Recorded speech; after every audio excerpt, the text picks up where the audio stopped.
Con la venia, el ególatra Sánchez decía que iba a pasar a la historia. Y desde luego que este Gobierno sí va a pasar a la historia por ser el más dañino y perjudicial para las mujeres. Porque cuando se legisla desoyendo informes y advertencias como las de Vox, cuando se legisla bajo una ideología infecta, pasan estas cosas. Cuando se tiene un Ministerio de Igualdad fanático y soberbio, y sobre todo cuando te importan un bledo las víctimas, se sacan ignominias como esta ley, que beneficia a los criminales y perjudica a las víctimas. El daño es irreparable, señorías. Por eso este Gobierno y todos los que votan a favor de estas penas son responsables de cada delito sexual y cada violación de sus excarcelados. Ustedes, el Gobierno autodenominado más feminista de la historia, que de día dicen defender a las mujeres, pero de noche abren la puerta de la cárcel a los violadores, de día dicen luchar contra la trata y la prostitución y de noche, hablamos de lo que hacen de noche son el partido que más gasta en prostitutas. Les cito, 1 de cada 3 hombres paga por violar a una mujer. La prostitución es violación. ¿Les suenan esas frases? Son de su secretaria de Igualdad y de su diputado José Zaragoza. Señores del PSOE, si la prostitución es violación, a ver si va a ser por eso que rebajaron las penas. Y así estamos, entre meretrices, violadores en la calle, leyes inconstitucionales. Este Gobierno y la ministra de Igualdad han perdido toda la autoridad moral para hablar de las mujeres, porque ahora estamos más desprotegidas que nunca y tenemos más miedo que nunca.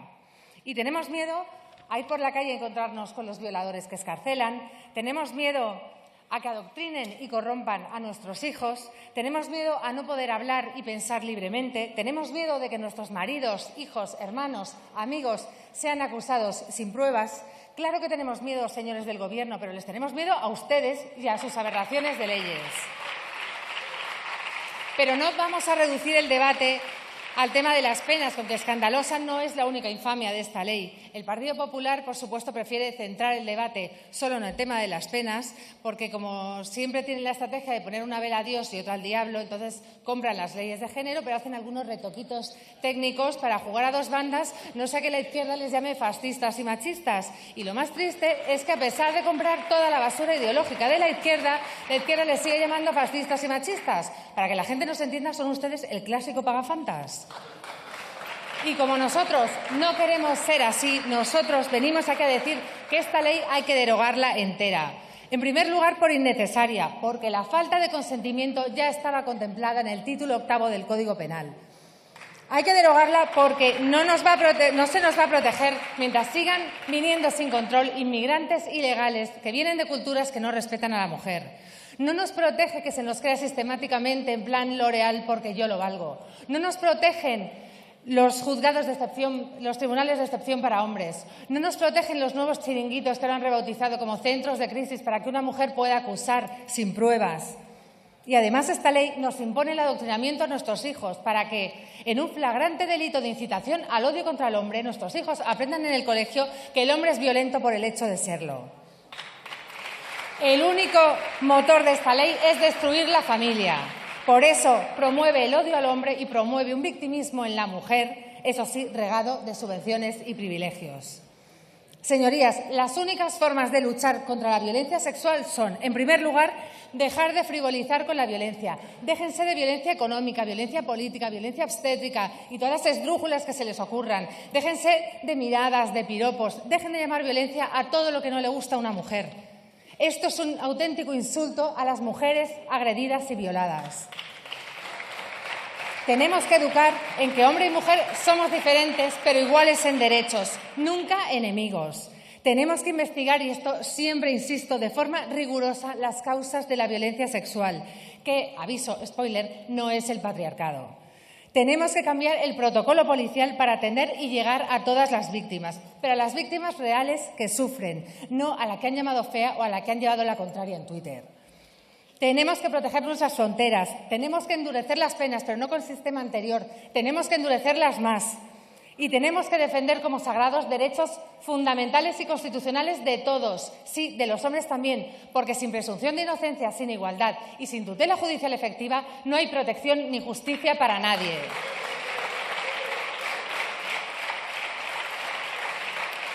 Señorías, hagan caso por una vez a las advertencias de Vox, que ustedes solo aciertan cuando rectifican. Aunque se reformen las penas, esta ley no nos va a proteger. Además, va a condenar por la dificultad de demostrar el consentimiento y por la inversión de la carga de la prueba que prevé esta ley, social, profesional y penalmente, a muchos hombres inocentes. Señores diputados, algunos de ellos pueden llegar a ser ustedes. Las mujeres no queremos protección a costa de los derechos de la mitad de la población. Queremos de una vez por todas que nos traten como a personas iguales en derechos y dignidad a los hombres, porque esa dignidad no nos las dan sus cuotas ni sus leyes paritarias, ni los festivales de perreo feminista, ni los bancos pintados de morado, ni los despropósitos de la secretaria de Estado de… no sé cómo decir, no lo voy a decir, ni los 500 millones del Ministerio de Igualdad, ni las leyes de género. La dignidad la tenemos desde el momento en que somos concebidas en el vientre materno, porque todas y cada una somos únicas e irrepetibles, igual que los hombres. Señores del Gobierno, ya han demostrado que a ustedes los derechos fundamentales, la justicia y, sobre todo, las víctimas les importan un bledo. Pidan perdón y dimitan. Y ya termino. Como ustedes afirman que a las mujeres hay que creernos siempre porque nunca mentimos, ya saben que todo lo que hoy he dicho en esta tribuna es la verdad. Muchas gracias, señora Toscano.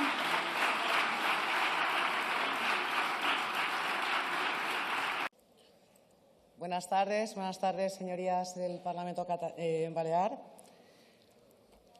Ya nos dicen ustedes en su exposición de motivos que son conocedores de que lo que aquí traen es inconstitucional, pero no contentos con eso, vienen al Congreso de los Diputados para reformar la Ley de Arrendamientos Urbanos e imponer así sus políticas fallidas y demagógicas a todos los españoles. Pero entremos en el fondo del asunto. Falta vivienda en España. Estamos de acuerdo, ¿no? ¿Y cuál es la manera de abaratar un bien? Aumentar su oferta. En los últimos 20 años, ustedes han ignorado sistemáticamente todas las alertas y los indicadores de que estaban anunciando un aumento de población en las islas. En 1996 la población balear era de 760.000 almas. En 2006, 1 millón. En 2022, 1.232.000 habitantes. Y las islas son un territorio limitado y teníamos desde hace ya muchos años la necesidad de crear espacios para generar vivienda a precio asequible. Y ahora vienen aquí, en un contexto preelectoral, con prisa y haciendo evidente lo desorientados que están y la nula política de vivienda que han llevado a cabo estos últimos 8 años. Falta vivienda social, como venimos advirtiendo repetidamente desde Vox. Concretamente, en España faltan 2,5 millones de viviendas sociales para situarnos solo en la media europea y, en el caso de Baleares, faltan 40.000. Cuando nuestro diputado balear, don Jorge Campos, le imploraba a la presidenta Armengol que construyera vivienda social, ella le contestó muy airada que nunca se habían construido tantas, cuando lo cierto es que en 8 años, de las 1.800 viviendas que prometieron ustedes, no han construido ni un tercio. Y ahora Baleares cuenta con 4 de los 11 municipios más caros de toda España. Eso es el resultado de sus políticas en Baleares. En Vox entendemos que las políticas sociales son pilares para nuestra sociedad. Pensiones, educación, sanidad y políticas de vivienda, señorías, políticas de vivienda. La media europea, la media de los países de Europa de inversión de vivienda en políticas sociales por habitante es de 148 euros. En Reino Unido, 439 euros por habitante. En Dinamarca, 311 euros. En Luxemburgo, 253 euros. En España se invierten 35 míseros euros en políticas de vivienda por habitante. Y este Gobierno en lo que sí invierte es en grandes dosis de demagogia y nula dotación presupuestaria. En 2020, el Gobierno socialista, comunista y pancatalanista del Parlamento Balear dictó un decreto para desclasificar suelo urbanizable en terrenos donde se podía crear vivienda. y así hasta 16 normas urbanísticas en los últimos 4 años. De un plumazo y por motivos políticos, alegando al medio ambiente, pero no al medio ambiente de verdad, al medio ambiente de esa Agenda 2030, la de no tendrás nada y serás feliz, la de burócratas que juegan a la ecología sin salir de sus despachos y sin haber pisado el campo en su vida. Como han hecho, por cierto, en el Ayuntamiento de Madrid, enfangando la normativa urbanística de imposición ideológica, ODS, perspectiva de género y todos los mantas que se tragan de la izquierda y que nada tienen que ver con construir viviendas. Pero, volviendo al tema balear, sus delirios han supuesto que 20.000 viviendas no se vayan a construir. Ustedes utilizan la frustración y la indignación de las personas que no pueden acceder a una vivienda y con grandes dosis de demagogia con palabras como alquileres abusivos, control de mercado, fondos buitre.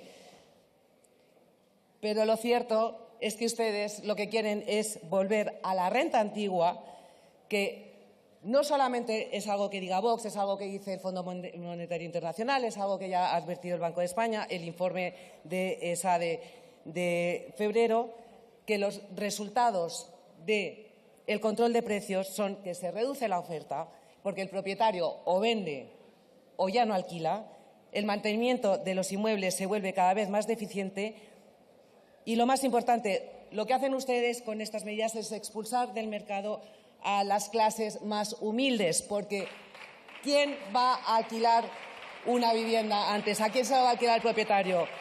¿A una persona que tiene una nómina, una antigüedad laboral de 7 años y una nómina de 2.000 euros? ¿O a una persona que tiene una nómina de 1.100 euros y que lleva 2 años trabajando y que lleva 2 meses trabajando y además tiene cargas familiares? Como siempre, expulsando del mercado a los más humildes. Y a todo esto vamos a ponerle el lazo con la inseguridad jurídica que supone ver cómo desde este Gobierno y desde el Gobierno balear amparan y fomentan la ocupación y la inquiocupación. Sus políticas erráticas son las que nos han traído hasta aquí. Asuman su responsabilidad sin trasladarla a los particulares.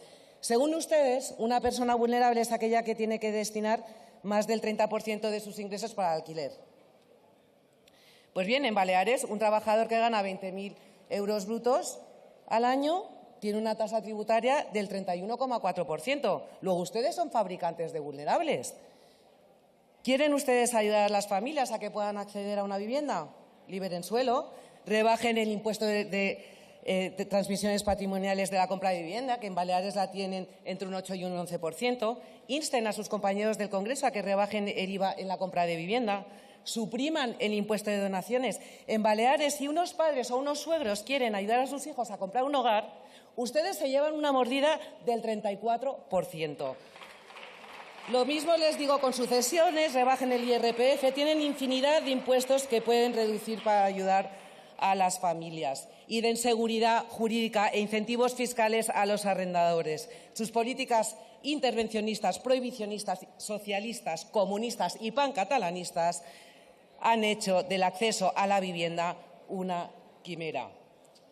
Salgan de esa preciosa sala de las cariátides del Parlamento y vayan a la calle, aterricen en la realidad.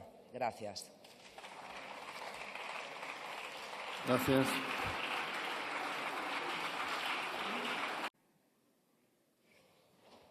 Con la venia, señora presidenta, señoras y señores diputados, buenas tardes. En mayo de 2022 se puso en marcha en Langreo el Centro de Referencia Estatal para Personas con Discapacidades Neurológicas, CREDINE, que depende del IMSERSO. Ha costado 10 años. Década en la que se ha visto cómo los fondos de la reconversión minera desaparecían, mientras aparecía un dirigente de UGT que le pillaban con 1,4 millones de euros en bolsas de supermercado. Pues bien, desde su puesta en marcha en mayo del 2022, no ha cumplido ni un 15% de sus previsiones, con una capacidad de atención para 60 pacientes en residencia provisional y 30 en régimen ambulatorio, solo está rehabilitando a 13 pacientes. Los esfuerzos del señor Martínez Oblanca y su optimismo son encomiables. Ha dado origen a 3 proposiciones no de ley. Esta última insta al Gobierno a que, de una vez por todas, y le defraudarán, ponga en funcionamiento este centro de referencia estatal, una proposición no de ley que el Grupo Parlamentario Vox ve con simpatía y a la que hemos presentado una enmienda. Señorías, en el ámbito sociosanitario y sanitario tenemos centros de referencias nacionales, 8 en el Inserso y 278 en el Sistema Nacional de Salud, los CESUR. Tienen funciones distintas, pero que se complementan especialmente en las enfermedades neurológicas, ya que dentro de la discapacidad las enfermedades neurológicas son las que son más frecuentes y de ellas sobresale por su número el ictus. Pero por su gravedad, las más terribles son, por un lado el Alzheimer, que destruye el cerebro, y, por otro lado, la esclerosis lateral amiotrófica, que destruye las neuronas motoras que nos hacen movernos, que nos hacen respirar, que nos hacen tragar.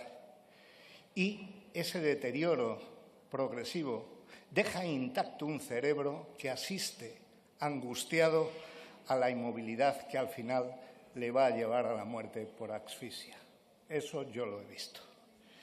Pues bien, nuestra enmienda propone que, además de la inmediata puesta en marcha del CREDINE, señor Martínez Oblanca, se cree además un centro de referencia nacional del Sistema Nacional de Salud dedicado monográficamente a la esclerosis lateral amiotrófica y preferiblemente en el área del Langreo. ¿Por qué?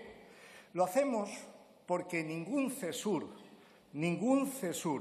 de los 41 dedicados a enfermedades neurológicas o lesiones tiene a la ELA como objetivo específico de su actividad. Esa es la razón. La esclerosis lateral amiotrófica cumple todos los criterios para ser considerada objeto de la creación de un CESUR, siguiendo el Real Decreto 1302/2006, ya que entra dentro de enfermedades raras que precisan de concentración de los casos para su adecuada atención en el centro, que actúa como apoyo para confirmación diagnóstica, definición de las estrategias terapéuticas y de seguimiento y como consultor de las unidades clínicas que refieren pacientes. Esto es absolutamente necesario, porque la ELA no solo es una enfermedad rara y terrible, desconocemos su causa, desconocemos su tratamiento y se precisa acumular suficiente casuística para realizar todos los estudios que incluye la medicina de precisión. La concentración en un centro permitirá facilitar la investigación, la evaluación de los test diagnósticos, la evolución de los tratamientos y favorecer la realización de ensayos clínicos con nuevos tratamientos, con moléculas nuevas o con técnicas. Eso es una necesidad dramática en la ELA. Señorías, esta Cámara ya ha aprobado una buena proposición de ley del Grupo Ciudadanos respecto a la ELA, pero, sin embargo, creemos que le falta esto. Vox apoyó esto, pero creemos que le falta. Creemos que esta adición es importante y creemos que nuestra propuesta de creación de un CESUR específico para la ELA es congruente con el apoyo que les dimos y es necesaria. Unido a la propuesta del señor Martínez Oblanca, pensamos que la coincidencia en un mismo espacio geográfico con el CREDINE formará sinergias que redundarán en el mejor diagnóstico, mejor prevención, si fuese posible, en el mejor tratamiento y, en definitiva, en mejorar el bienestar y la supervivencia de los pacientes. Muchas gracias.